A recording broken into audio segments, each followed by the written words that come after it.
Hello, this is Lucas here at MarineMax Lake the Ozarks. The boat I'm showing you today is a 2025 Harris Sunliner 250 Sport. You will see the Sport tower up top with the bimini. Does have the black rub rails. Walking to the back here, you'll see the safety rail system that can also hold your bumpers. The new ladder. This is a single lounger. On the back side here does have the built-in trickle charger.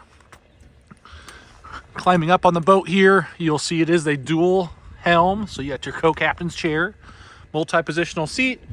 This one does have the optional movable cooler, massive in-floor storage, Simrad system, plenty of space up front for all your friends and family, phone charger ports if you need them. This one is paired with the JL audio system. Come see us today here at MarineMax Lake the Ozarks, and let's get you a new Harris.